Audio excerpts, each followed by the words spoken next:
Let's do it. My goodness, ladies and gentlemen, it's a hostful goodness. Just the two of us, Christine and I, just the two of us here Just the two of us on the Get Reelisms Podcast, episode 88. Whoa, really? 88? We're at 88, Christine. Wow. My name is Adam Chase Rennie. My name is still Christine Chen. And we're still in one piece. Look at that. We're here. Christine is here. She's you look actually well rested, Christine. You look I don't know if that's true. You look like you got some rest, but I know that's probably not the case, right? It probably look awake because I just assisted in changing out my car brakes, all 4 of them. I know how to do it now. I have grease in my hands. Hi, Mermaid Baby. Is it easy to change car brakes? I never done that before. I don't know cars. Not as hard as I thought it would be. It requires some equipment that I wouldn't have, but combined with 2 men, I'm currently at my friend Darren's house, which we borrowed his driveway, and then my former. Okay, Carl told me I'm not allowed to call him my former roommate. I'm supposed to call him. I'm his parole officer. Yeah, that makes sense. Carl. So he's I'm his parole officer, and he helped me. He helped me change out brakes as well. So hello guys. Well, shout out to Carl. We love him. Yeah. Friend of the podcast. So Christine, what happened to all of the pre-orders? I wonder with Erzulie. Should we just get into it, or you want to segue? Yeah, we should get into it. Yes. Take it away, Christine. First things first. Big thank you to the mermaid community.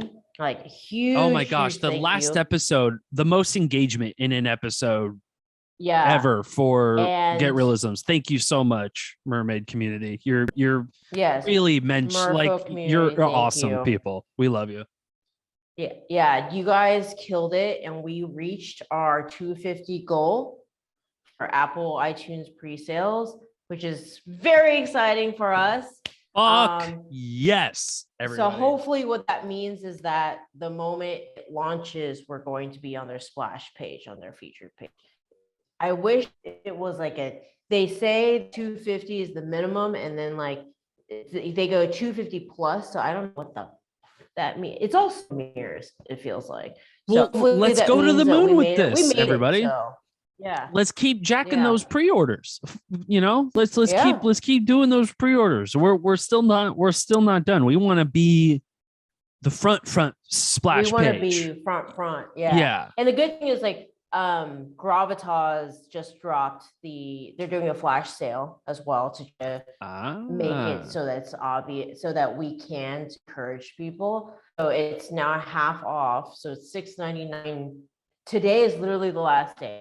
It becomes not $6.99, becomes $12.99 tomorrow. So go and rush by Erzulie. So it's iTunes and Apple TV.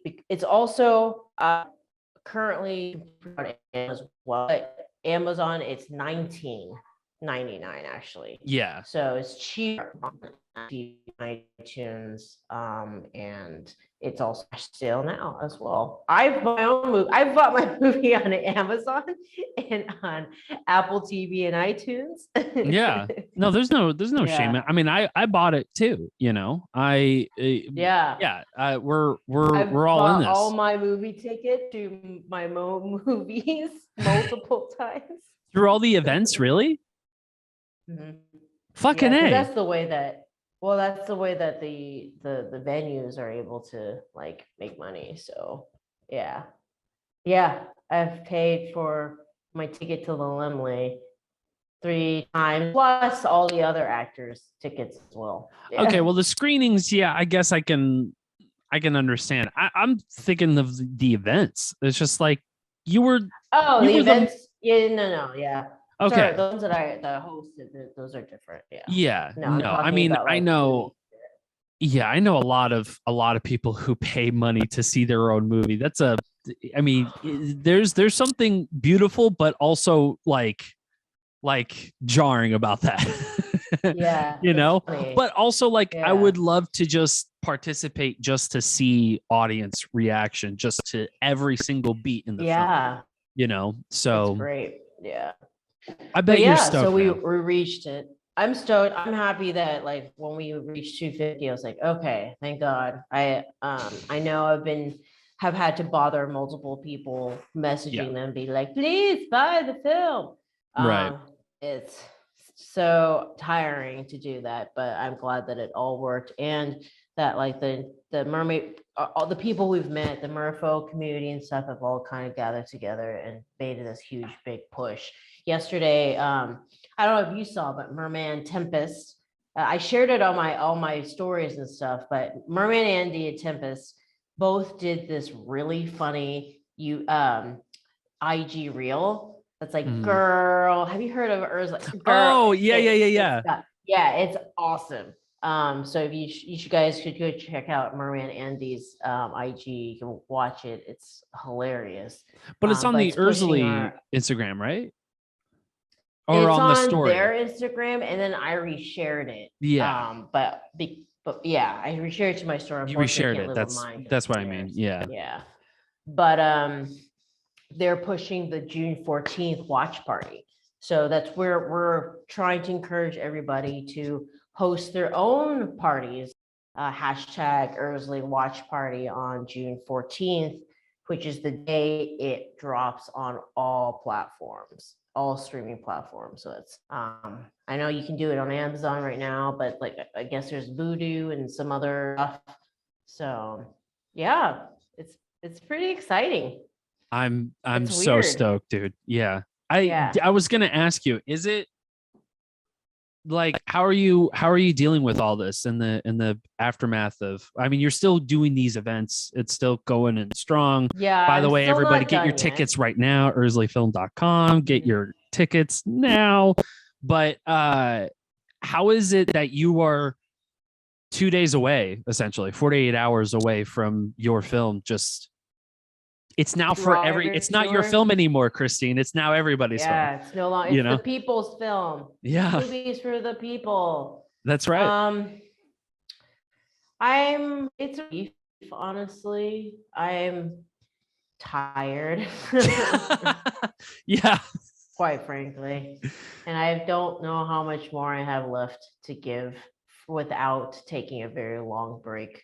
I've been doing everything I've possibly can and to try to push and let people know about the film, and I'm exhausted. So it's nice to know that it's a relief to be like, well, like we've done the best that we can to get the film out there, and now it's got to have its own life, so like, your parents, right? So I've groomed it and I've given it the best education it could afford and told everybody about, gave it a good resume, put it out there, and it's the best I could do. And I'm just happy that it's going to be available for people to watch, and hopefully people will enjoy it and like want to watch it over and over again. So, but we've done the best that we can, and I think I'm just happy that it's going to have a life on its own now, and it's not just us like pushing it, So yeah, I'm relieved. I still have 3 more cities to go. Yeah. But it's winding down. I drive on Tuesday towards Miami. My itinerary is I'll stop in Clinton, Mississippi, because that's where Megan Colvin, one of our executive producers, lives. And that's also kind of a halfway point. And then the next day I stop in Orlando. And then on the 16th, I will make it into I think it's Homestead, Florida. Yeah, so it's not Miami. It's a good hour and a half below Miami, actually. So the 16th, for the Afro Mermaid Convention, and it's pretty cool because a lot of things are aligning perfectly and coincidentally on some major environmental and social political dates, and this has just been extremely coincidental. For example, June 14th is a full moon, apparently. It's the June 14th is the full moon of this Aquarius. So I thought that's so fitting that our film has been released on June 14th, the full moon. It's great. So many of the scenes were shot during the full moon as well. So that's fun. When I was in Shreveport, our screening was the week kicking off Shreveport Pride Month, which was really cool. So the day before, it was Field Day was the event, but it was to celebrate our LGBTQIA community. So that was neat that happened that way. And then at the Afro Mermaid Summit in Hempstead, Florida, or Miami, whatever you want to call it, our film plays on the 19th of June. And if people know what the 19th of June is important for, it is, it's Christine. Hi, Christine. I'm in your office. The 19th of June is Juneteenth, which is amazing because Juneteenth, we're celebrating with the first African-American, first Black mermaid film on Juneteenth. And I think that's very, very, very fitting. Yeah, that's very fitting. Yeah. Yeah. And we're I'm watching it. Yeah. I know we're watching it the way that I kind of wanted it to be from the start, which is in the water. So we're screening it at the Blue Lagoon farm, which is this lagoon, and people are going to be in their mermaid tails and watching the film outside on the screen in water and tubes and stuff like that, without like it being in a small ass cramped pool. It's a huge ass, like a Jaws on the water type feel space. So that's awesome. It's pretty cool. That's an experience, ladies and gentlemen. Yeah, so Juneteenth, that was a coincidence. That worked out perfectly. And then the following week, I drive back towards LA, and I land in, I land in LA on the 23rd. Yay, Chicago! Yeah, Christine, my really good friends that we shot the film in their pool. She's in Chicago and I'm in her office. Fun. So I land on the 23rd in LA. I sleep in my own bed for one night, and then I fly. Thank God I fly instead of, but I fly the 24th directly to Seattle, Washington, where I will take a rental car from there and drive down to the coast to Aberdeen, Washington, which is where the International Mermaid Museum is. And then we are screening there the 24th and the 25th. It's very special because this is the last stop for the Mermaid Tail. The Mermaid Tail is permanently on exhibition at the International Mermaid Museum. And it's not going with us to Portland. It's staying where we're at until sequels. So it's permanent home now. So that's awesome. So that's going to be really cool. And then I have a month of break until July, the end of July. For Oregon, right? Oregon, Portlandia Mermaid Parade. So it's almost there. Almost there. Feel like I've ran a marathon, or I'm still running a marathon. I'm at the last 2 miles. Yeah. Yeah, I bet, dude. You're stretched from both sides. Christine, shark float from opening scene of display on our pool. Float. Yeah, It is. it is. I saw the flamingo pass by, a couple times In the background. Yeah, I'm like, well, it's fitting. We're still in Erzulie, and you know what? Like, we've done 88 episodes, and I kind of like went back through like a lot of these episodes, and it's so fascinating how like where we were mentally, the ups and the downs, process wise, the moments that we were on. One of us were tired, and then the other was exhausted. The next episode, no, it's I really enjoy listening back because it's like a little mini diary of where we were at that moment for the making of the film. And if anybody wants to see the mental health component of where we were during the entirety of the making of Erzulie, you just need to literally listen to this podcast, because it goes from us having the script, us raising the money, us not having the money, raising the money, getting the money. Holy shit, gotta make the film, on set, making the film, tired as F, coming back, and I'm like, then I'm complaining about the editing and how I'm tired of it. And like, it's pretty nuts. It's been a fun learning journey. But and we're back to one. This is one of the locations of filming right here. This pool right there is where we shot so much the underwater scenes. But for Erzulie, how awesome it was shot, nobody would ever know. Nobody. It would be like we shot in a soundstage pool, high budget. Totally. So high of a budget. No, but it looked good. It looked great, So it looked good. That's a pat on the back, man. You could have easily made that shit look horrible, but you didn't. Yeah, you didn't. So, yeah, man. Like it's flamingo.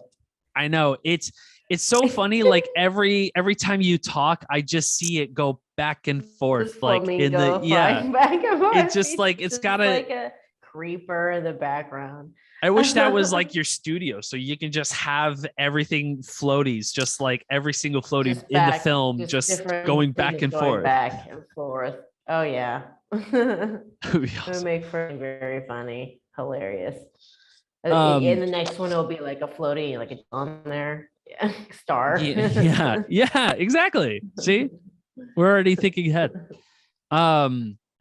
Yeah, it's been great, like listening to these episodes, because like I've never quite realized beginning this podcast, even with Fun Employment podcast before Get Reelisms was a thing, it sort of like felt like, I don't know, like it felt like it was fun doing it for sure, especially doing it with you but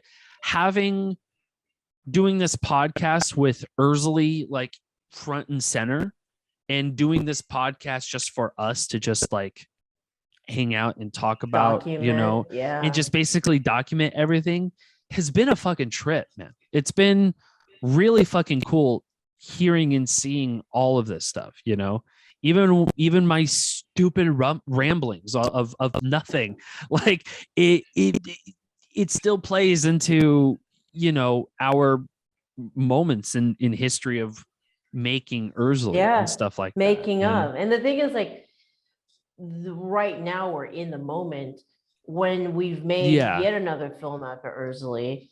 It's going to be a whole thing, because then we can look back, and the value of what we've done in the past for Erzulie is going to just increase even more, because we're like, oh, look at us idiots being so. It's not like, remember when it was really exciting when like we saw our film for the first time in a movie theater, and now like 10 years later we've seen like 5 of our films in the movie theater. We're just like, oh, another film in the movie theater, like it's just, I know what you mean. I like looking at this flamingo.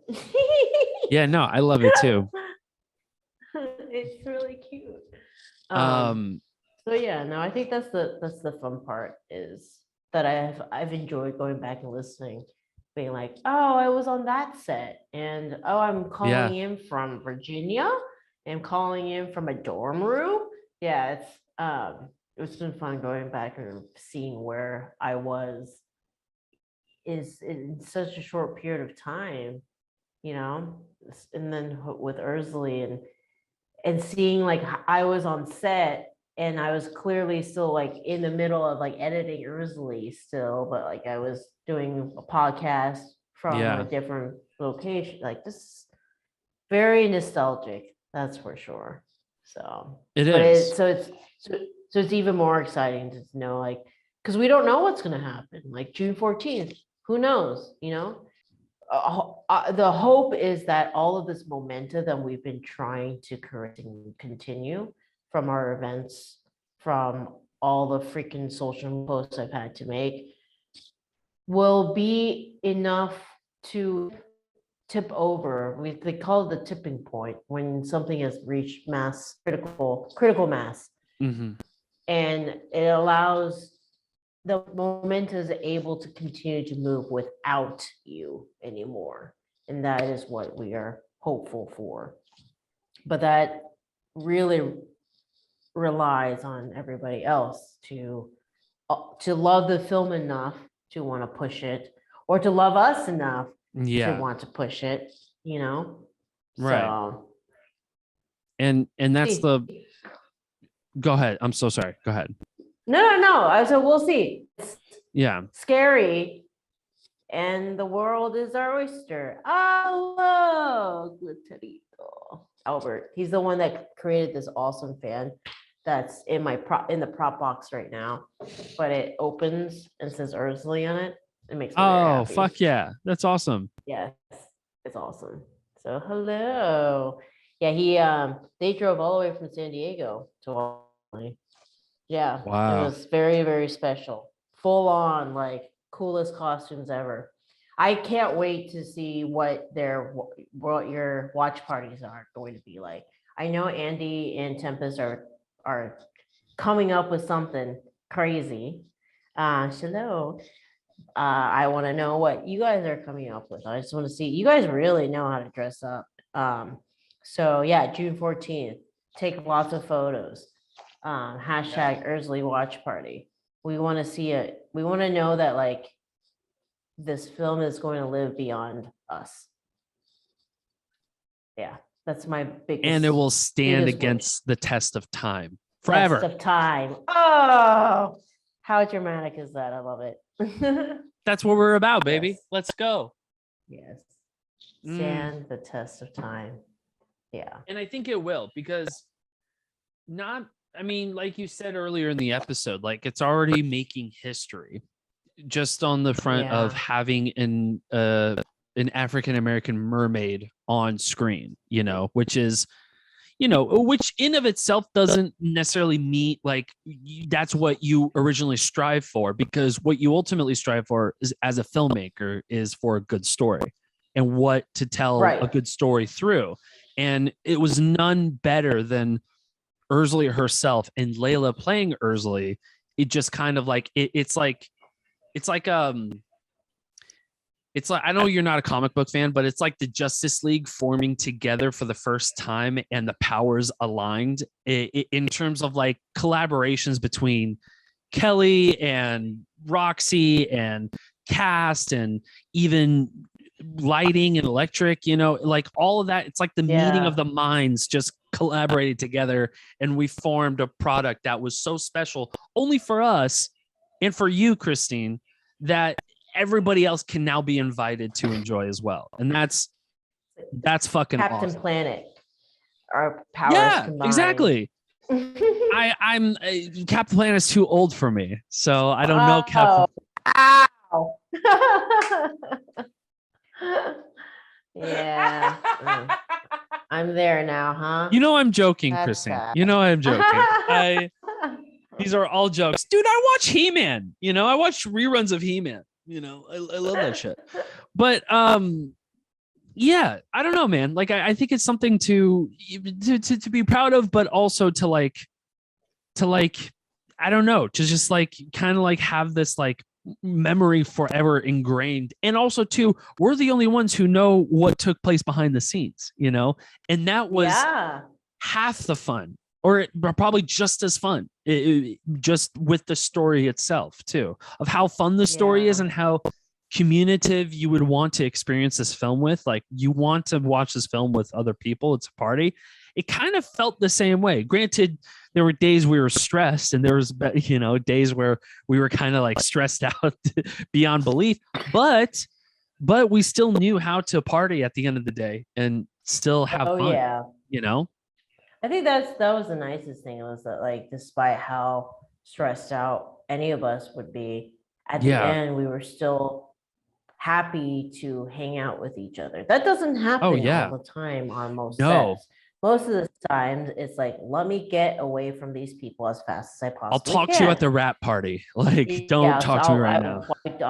Don't talk to me right now. Yeah. Next place I want to see you is maybe rap party. Yeah. You know, it's so cool to that, despite being so stressed out on set, we still wanted to hang out with each other. We still continue to. Kelly and I hung out not too long ago.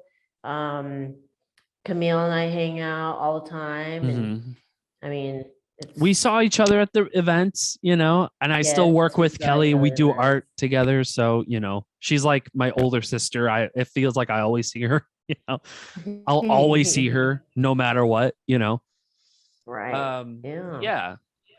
I enjoy this shit, you know, and if I can work with y'all for the rest of my life, fuck it, I'm happy. You know, that's the dream, though. Yeah, that's the dream, that that we'll all get to just make movies with our friends for life. Yeah, that's the hope. And we got to make a pact now. We're doing that. Yeah, we got to make a pact now. We're never going to retire. I'm kidding. We'll never. That's already my plan. I don't want to retire. I don't know what, like, why. I'm doing what I absolutely love to do. I mean, sure, I'll need a week or two here to go on vacation, maybe, so I don't lose my mind. Exactly. But, like, other than that, like, I love being on films. That's the thing. I feel like if you're doing something creative, or at least in the field of something that you're passionate about, it's hard to even determine or even think about the longevity of retirement. You know what I mean? Like, you're enjoying the shit that you're doing right now. Why the fuck should I be worried about my retirement coming fucking, you know, not even like 10 years from now, you know? It's like, it's so far off. But that's the thing, though, like, people who work regular jobs, you know, and God bless you, take care. We love regular working jobs, but you sort of plan for retirement nonetheless. Like, you got a 401k starting, you got, you know, fucking like a whole thing you're setting up, another fund or a vacation fund, you know, like, because people are just yearning to the day that they can just say, peace out, fuckers, I'm out, you know? Whereas in this industry, in the field that we work in, I mean, doing this for the rest of my life doesn't sound bad. No, not at all. It sounds lovely. It sounds. I mean, fuck. Spielberg is almost. How old is Spielberg now? He is in production of 4 more films in the next 3 years. Like, I mean, the guy is never gonna stop. He's 75 years old, ladies and gentlemen, and he's still making movies. Yeah. That's, I mean, like, you kind of like understand that, like, this is a passion, right? Because there's not a lot of people you can say that is like, oh yeah, no, I'm willing to take another trip around the sun. I mean, he has 1, 2, 3, 4, 5, 6, 7, 8, 9 films in pre-production and announced for the next 6 years. Wow. Spielberg, if you're telling me that Spielberg doesn't like his job, I feel like you're lying to me. Like that's insanity. Like nobody in their right mind would do this shit and be like, yeah, I mean, filmmaking's okay. You know, that's fucking crazy. We love this shit. We live, eat, and breathe this shit, you know? Yes, we do. We love it. And then like, it's not, we love the entire process. We love, someone asked me on a podcast not too long ago, like, what was it that you, what do you like? And I was like, it's not just like one bit or whatever. It's the entire freaking process. The question was, how does it feel going through the entire process and getting to where you are right now? And it's unreal. It's like, I guess the closest I can think of, I might get in trouble for saying this, is, I don't have a kid, but this is like having raising a child, Absolutely. different, but you see the baby and you see it grow up and change and morph and everything, and it comes a time when you send it to college and it does what it's going to do and you have no control over it. But in the meantime, you do everything that you possibly can to make sure that it's successful, right? And it has everything that it needs to be successful. So, I mean, it's been like just this process of watching my film in every single theater that it plays, like, is fun. I'm learning about my audience. I'm hearing their reaction, and I'm learning based off of that. So, but yeah, I'm excited. I can't wait to see does at the Afro Mermaid Summit in Miami, because it's a different audience again, and even more, even just as special. But this is the first Black mermaid film, and it's playing at a Black Mermaid Summit. Like, that's pretty badass on Juneteenth of all days.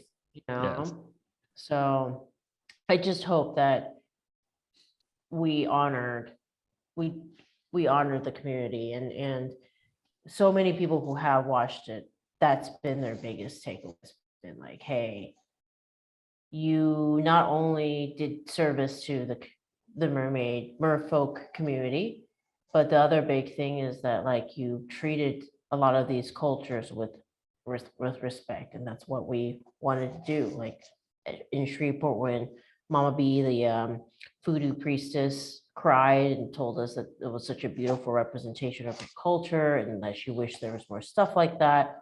Like, and then when Leela mentions how she never gets any roles like this, that's meaty and that she's strong. And I mean, and somebody else pointed, this is a little bit of a spoiler, but no, not a single Black person dies in our film. I mean, no, like, it's wow, no token Black person dies.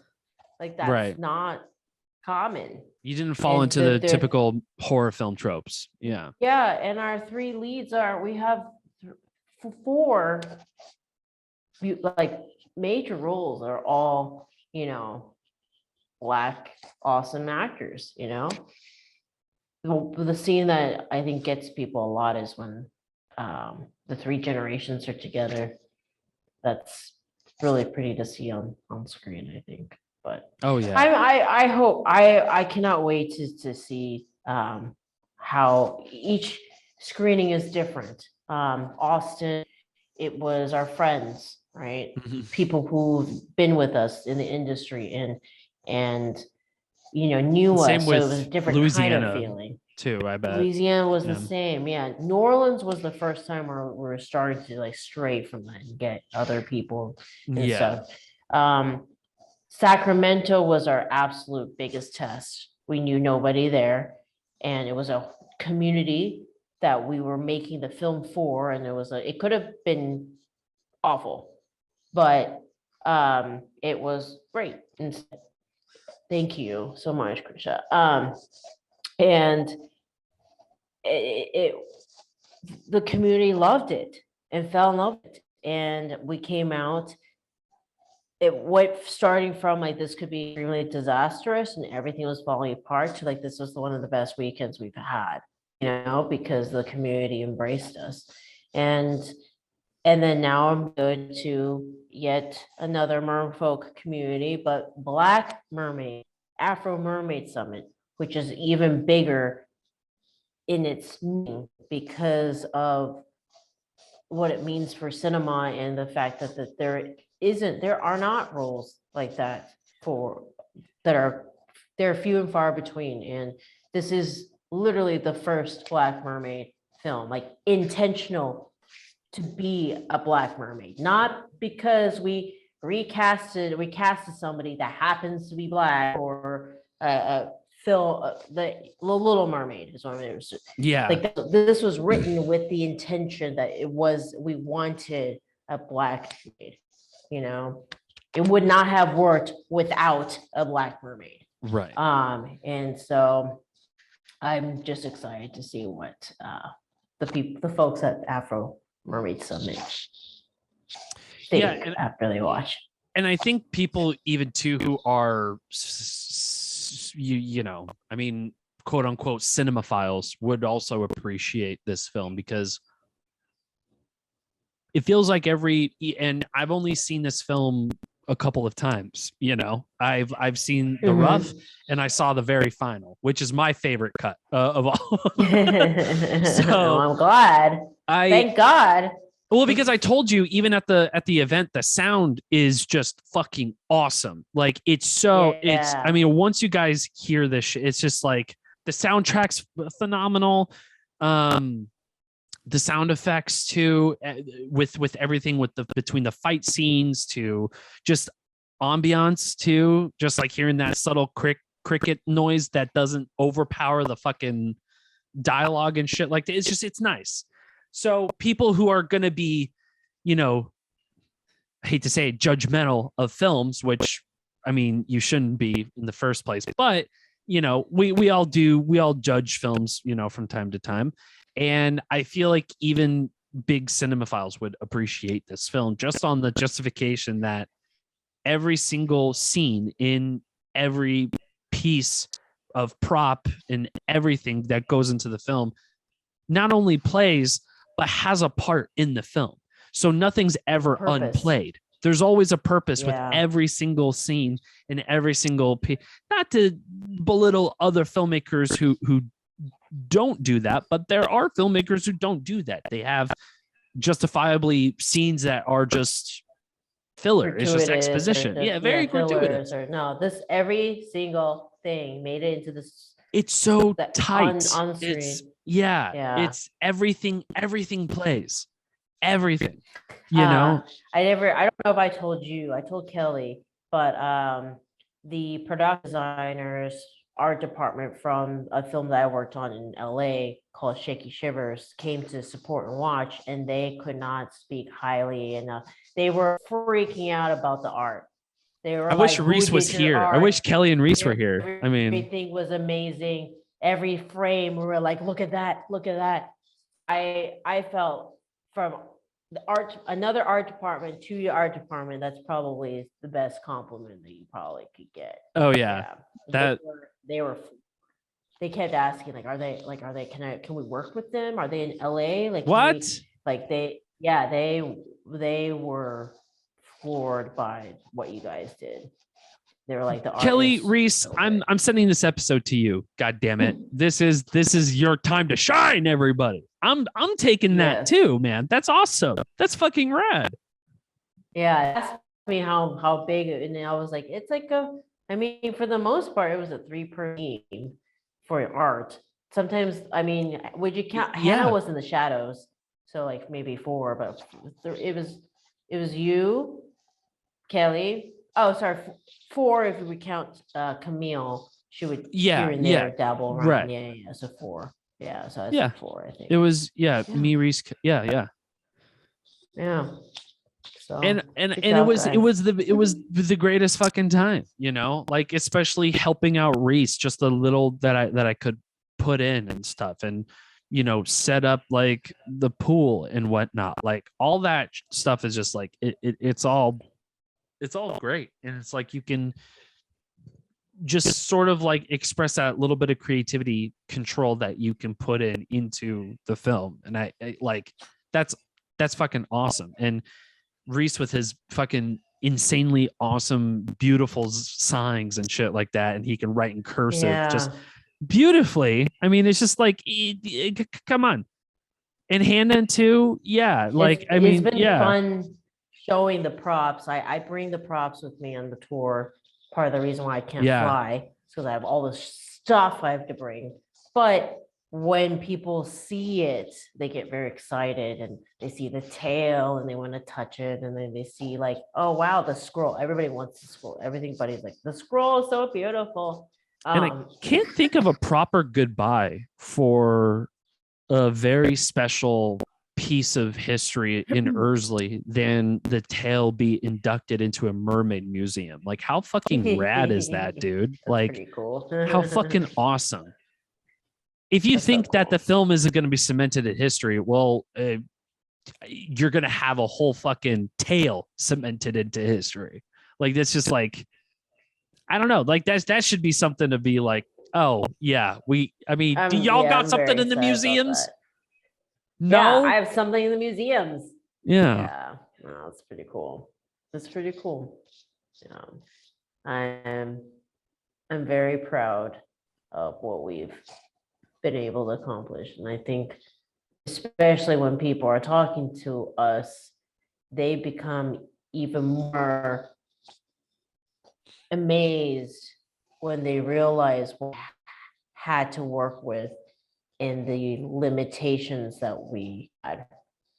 I mean, 11 days, technically one full pickup day. I think there were 2 other days that Camille and I drove around and filmed some B-roll. That was about it. And then the budget of the film was 200,000 actually. It came out to that with posting 200.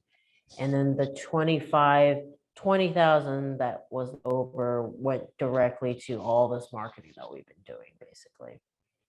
So it's a very tiny ass budget. Very can fucking be done. small. Yeah. Very fucking small. Yeah. And it's been done. You know, you did it, Christine, you know. And you've been, and like you said, like you've sort of like raised this film from a little idea to final fucking cut. You know, that's just like that's just an achievement in of itself. But then you even, like Christine does, and has to one step her already success, she has to one step even higher with that success of, I'm going to start running these events and literally have a tour for Erzulie, you know, in the next few months. You know, get on my level, bitches. Let's go. It's awesome, Christine. There's days when I really regret it because I'm so tired, but then but then I'll talk to somebody and they'll be so excited about the film and they are just, you know, they want to ask questions about everything about the process and it's magical to them, you know, and that's when you're like, okay, I'm glad I went on this tour because it's also a way for me to remember to appreciate what we did, you know, too, through someone else's eyes. Right. Yeah. And you also kind of like reinforce that idea of not only you built this, but you kind of like have this now, like you kind of set this precedent for yourself, especially for like future films, that you're gonna always think outside the box. And because you have that passion, it will not only play to everything you do, but even outside the film, it will play to everything you do, because that's how 100% you're dedicated to all of this. And this should be okay. And this is also a free podcast too, ladies and gentlemen. This is Film School last 88 fucking episodes, because this is a woman who had literally like came up with the fucking idea in a swimming pool appropriately, and then it kind of became this. And now she's going to Florida in a few days, and Washington and Oregon. And also she was in Austin in California. It's just like, because you are so invested and so passionate for this film, it only speaks volumes. Just that by itself should lend a huge amount of curiosity in anybody, and the fact that we got to have these podcasts is like truly fucking awesome. And of course, like I can go on and on kissing your ass, thanking you and all that stuff, but thank you. Seriously. Thank you for letting me like do this podcast and be silly and dumb for an hour and a half, 2 hours, every week with you, that's kind of like, that means the world to me. And also be a part of the fucking film, like be in the art department. Like that's like the most I can cherish and all that shit. So I just can't wait for when we're all, this is one big, obviously milestone, but when we're at our next few milestones and we're still doing this, and we could go back and just keep seeing how far we've come. I think that's going to be just, or like, I'm just thinking like if film students, had to study something and this was what they studied, plus with all our funny diary of a podcast, I think they will hopefully learn lots of things. It was so funny because I was watching a podcast with Kevin Smith, like, and this was like a while ago, and he was like talking with I forgot, it was like another director, forgot who, but basically he was just like, no, I fundamentally agree that anybody can become a filmmaker. Here's how you can become a filmmaker. You have to be in love with the idea for years, maybe to come, before anybody can see this film. You have to be so invested to it that you're literally losing sleep because you're constantly thinking about the idea every single day, this film every single day. And during production, you're not only wearing the director's hat, but you're wearing the producer's hat. You're wearing all sorts of hats. And you are in the editing room. You're literally seeing it from its natural beginnings to its natural end. And you have to be there and embrace it 100% fully. And also the marketing of it all, even outside the film, that film school doesn't even teach you. They're just like, yeah, no, you're going to have to market this film because bitch, you made this, like, you're supposed to push this out. You got to put it out. Yeah. You got to put it out and stuff. And he even said, Kevin, he was like, you got to put yourself out there. And he was like, so if you could do all that, then you could become a filmmaker. Do you really say that? I want to hear this podcast. This was a long time. This was back in like 2009, like 2008, like when he first began the podcast. I want to hear that because I don't think enough people know that. Like, yeah, they don't think that you just make the film and then that's it. It's not. It's not at all. There's way more to it. It's your life for the next few years until you're done. Yeah. And then you move on to the next thing. And that's what he mentioned too. He was like, and you're going to have postpartum depression. What better way as a filmmaker to get over it than start a new project? Go to another one. Exactly. And start the anxiety cycle all over again. A good stress anxiety cycle, but yeah. One, ultimately, that Christine sleeps for like 45 seconds a night. But that's part of it. It's all part of the journey, and people are in it for money or fame or whatever. It's none of that. It is literally none of that. At the end of the day, it's literally all for the fun and love of storytelling in a medium of film. Yep. And that's kind of our bread and butter, Yes. It's for the love of storytelling.